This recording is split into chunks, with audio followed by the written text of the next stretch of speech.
하나님의 은혜가 여러분들 가운데 함께 하시기를 주님의 이름으로 축복합니다. 우리 13장을 지나서 14장으로 넘어왔는데요. 13장에는 원래 두 짐승 이야기, 그렇죠? 큰 짐승, 바다에서 올라온 짐승이 있고 땅에서 올라온 짐승이 있었는데, 바다에서 올라온 짐승은 적그리스도로 이제 후 3년 반, 그러니까 7년 대환란 가운데 후 3년 반에 활동할 정치적인 이제 지도자이지요. 근데 이 지도자의 특징은 하나님을 모욕하고 하나님을 대적하는 그런 자입니다. 그리고 거짓 선지자들이 땅에서 나올 텐데, 이 거짓 선지자는 실은 성서시대 때부터 있었습니다. 지금까지 계속해서 하나님을 대적하는 거짓 영들의 지배를 받는 자들이 있었지요. 자, 이 두 존재, 두 짐승은 전부 다 이 용, 사탄의 사주를 받아가지고 이 땅을 지배하는 자들입니다. 자, 그런데 이 땅을 지배하는 자들인데, 이제 오늘 14장으로 넘어가면서 이제 14만 4천 명이 다시 등장을 하면서 하늘에서 찬송하는 모습을 오늘 우리에게 보여주고 있습니다. 실은 이제 용이 이제 하늘에서 거할 곳을 찾지 못하고 용과 그 졸개들이 다 하늘에서 내쫓김을 당합니다. 그래서 이 땅에 내려와서 이 땅에서 이제 그때 탄생하는 교회들을 박해하고, 그리고 하나님을 모욕하고 모독하고, 그리고 하나님 믿는 백성들을 이제 고통 가운데 두는 그런 자들이었죠. 자, 그런데 이 천사가 용이 쫓겨난 이후에 하늘에서는 14만 4천이 노래를 부르는 그런 내용이 오늘 14장 1절부터 5절까지 나와 있는데요. 우리 2절을 좀 한번 읽어볼까요? 2절 같이 읽어봅니다. 내가 하늘에서 나는 소리를 들으니 많은 물소리와도 같고 큰 우레소리와도 같은데, 내가 들은 소리는 검은 고 타는 자들이 그 검은 고를 타는 것 같더라. 그런데 그 검은 고를 타는 것 같은 그곳에 14만 4천 명이 노래를 부릅니다. 그들이 보좌 앞과 내 생물과 장로들 앞에서 새 노래를 부르니 땅에서 속량함을 받은 14만 4천 밖에는 능히 이 노래를 배울 자가 없더라. 여기 14만 4천, 7장에 나왔었죠. 7장에 14만 4천이 나왔었는데, 이들은 이제 구원받은 모두 하늘에 있는 하늘의 백성, 성도들을 이야기하는 것이고요. 구원받은 능히 셀 수 없는 수많은 사람들을 이야기합니다. 그들이 공중에서 주님을 찬양하는 그런 모습이지요. 근데 이들이 누구냐? 이들이 어떤 사람들이냐라고 하는 그 특징을 4절과 5절에서 말씀해 주고 있어요. 이 특징이 실은 오늘 우리가 살아갈 때에 우리가 만들어내야 할 특징이기도 해요. 읽어볼까요? 4절과 5절. 이 사람들은 여자와 더불어 더럽히지 아니하고 순결한 자라. 어린 양이 어디로 인도하든지 따라가는 자며 사람 가운데 속량함을 받아 처음 익은 열매로 하나님과 어린 양에게 속한 자들이니 그 입에 거짓말이 없고 흠이 없는 자들이더라. 아멘. 여기 이 사람들은 여자와 더불어 더럽히지 아니하고 순결한 자라. 무슨 얘기일까요? 우상 숭배를 가리키는 것 같아요. 우상 숭배. 이게 여러분, 이 이스라엘, 구약 시대의 이스라엘도 우상 숭배와 하나님 섬기는 거를 늘 같이 했어요. 그들이 하나님만 섬기든지 우상만 섬기든지 그런 경우는 많지 않았어요. 대부분 우상 숭배자들은 하나님도 섬기고 우상도 섬겨요. 바알신, 아세라신, 거기 가서 제사를 드리기도 하고 또 성전에 와서 하나님께 제사를 드리기도 해요. 이게 이제 혼합주의거든요. 근데 사람들은 이 마음이 그래요. 마음이 여기서도 잘하고 저기서도 잘하면 여기서 복을 줄지 저기서 복을 줄지 누가 알아요? 이 일본 사람들의 특징이기도 합니다. 그래서 한 집에도 신들이 여럿 있어서 그 신들을 다 섬기는 거예요. 그럼 어떤 신이 우리를 도와줄지 아느냐 이거지요. 여러분, 이것을 하나님은 너무 싫어하는 거예요. 이 혼합주의. 그래서 여러분, 예수님을 믿는 기독교 시대에도 마찬가지입니다. 예수를 믿으면서 또 고린도라든지 이런데 적당히 교회에 와서 예배를 드리면서도 또 그들하고 그 마을 사람들하고 같이 아프로디테 신전에 가서 거기서도 또 제사를 하는 거예요. 다 우리 같은 동네 사람인데 가야지. 그럼 또 끌려가는 거예요. 그런 오늘날도 저와 여러분들이 신앙생활할 때 그런 어떤 그 혼합주의적인 예수 믿으면서 정보로 다니는 사람들, 그들에게 진정한 신앙이 있다고 말할 수 있을까요? 하나님을 믿는 믿음이 분명하다면, 그 하나님이 어떤 분인지 안다면 오직 그 하나님만 믿을 것 같아요. 예수께서 우리를 위해서 어떤 일을 행하셨고 그가 한 일 때문에 우리에게 어떤 상황이 만들어지는지, 그래서 예수를 믿는 자들에게 하나님의 자녀가 되는 권세를 주시고 영생을 주시고, 그리고 성령께서 우리 안에 인쳐 주시고 우리와 동행하면서 그 성령님이 우리의 삶을 주관하여 주시고 보호하여 주시는 그 은혜를 안다면, 성령님이 내 안에 계신 걸 안다면, 어떻게 삶이 좀 불안하다고 점쟁이 찾아가지고 점쟁이한테 내 삶을 물어보겠어요? 그래서 그런 생각을 해봐요. 여러분, 그 세상에는 늘 경계라는 게 있어요. 암이 있어도 건강한 사람과 암이라고 판정하기 전에 경계성 암이라는 게 있죠. 이렇게 넘어가는 단계. 근데 여러분, 기독교 신앙도 생각해 보세요. 예수를 믿는 믿음과 전혀 안 믿는 믿음 사이에 적당히 중간이 있을까? 그러면 주님께서 강림하실 때에 이 중간에 있는 사람 어떻게 할까? 내려놓고 갈까? 그냥 데리고 갈까? 여러분 생각은 어떠세요? 자, 주님께서 이 땅에 오셨을 때에 믿음이 있는 것 같기도 하고 아닌 것 같기도 하고, 근데 어떤 사람들은 분명히 예수님을 나타내지 못해서 이제 휴거되지 못했는데 남아가지고, 아이고 나 믿음 가졌어야 되는데, 아이고 어떡하지, 나 믿음 가지고 있었어야 되는데, 아이고 늦었네, 그러면서 후회할 사람이 있을까요? 제가 생각할 때는 후회할 만한 사람들은 다 올라갈 것 같아요. 그리고 이 땅에 예수를 잘 믿는다고 생각했던 사람들조차도 남아있다면 그들은 예수 제대로 믿지 못한 거에 대해서 후회하는 게 아니라 오히려 세상과 남아있는 것을 오히려 후련하게 생각할지도 모르겠어요. 우리 주님은 그거를 분명하게 구분할 것 같아요.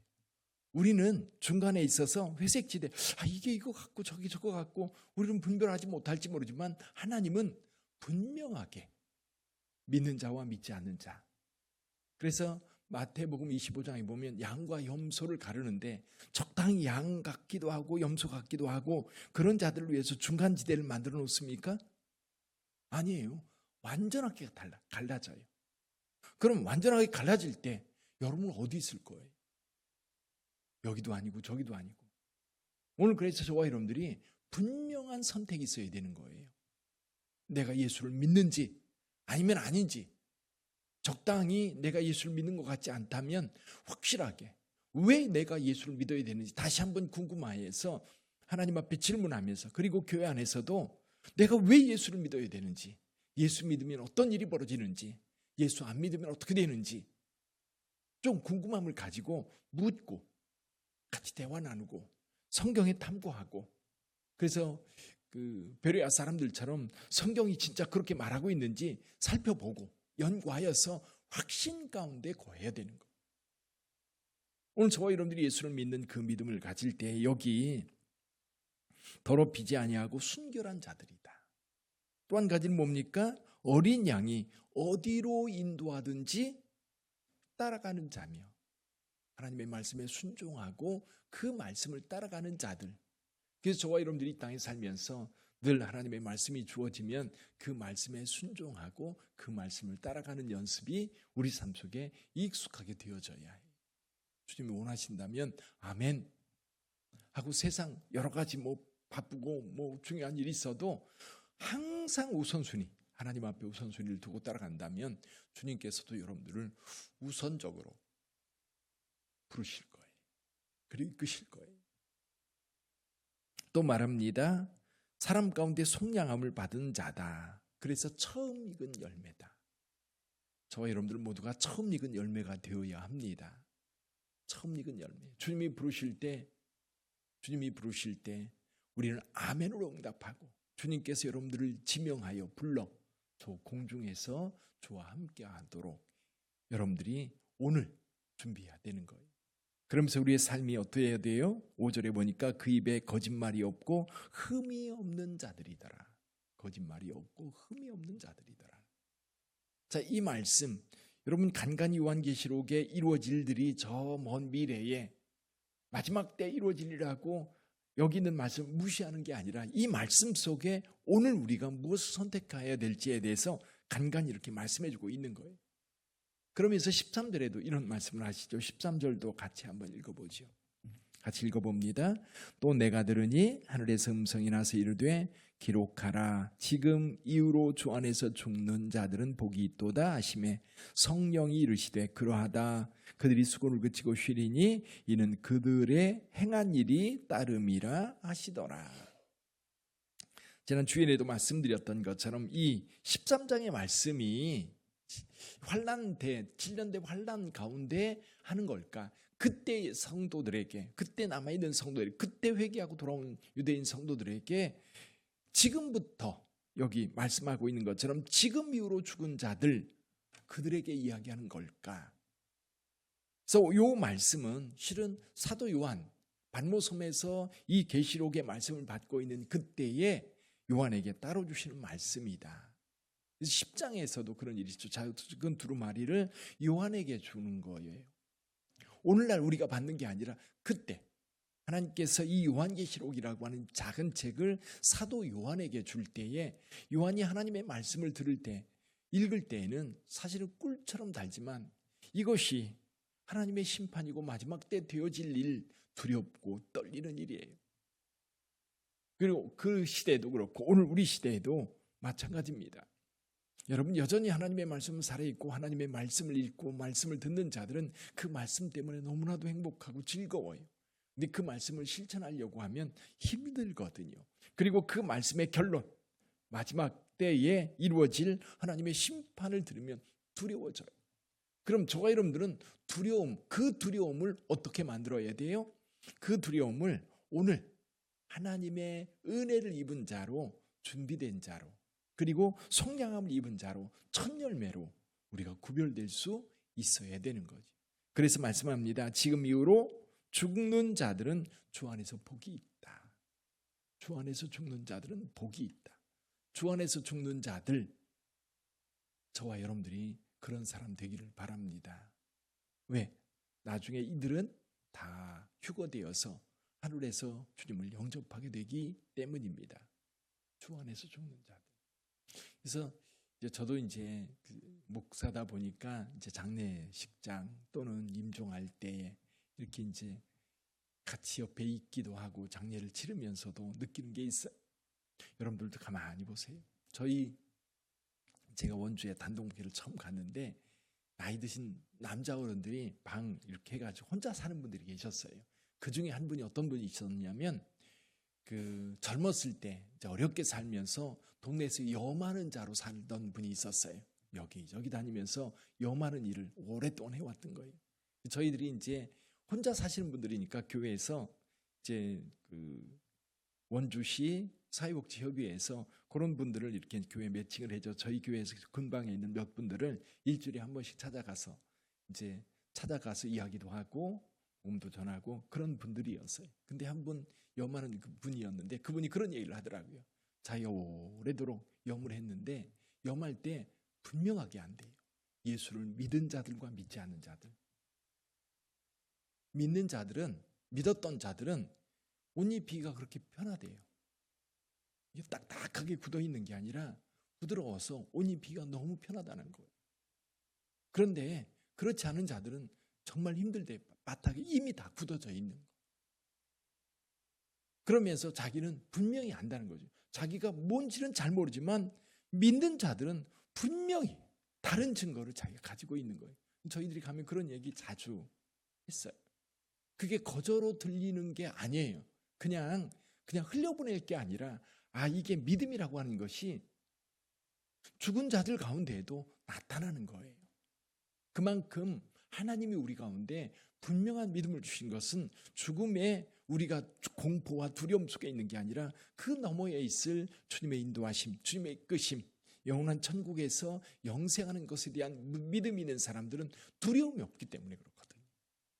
여러분 지금 이후로 죽은 주 안에서 죽은 자들, 지금 이후로 주 안에서 죽은 자들이 복이 있다.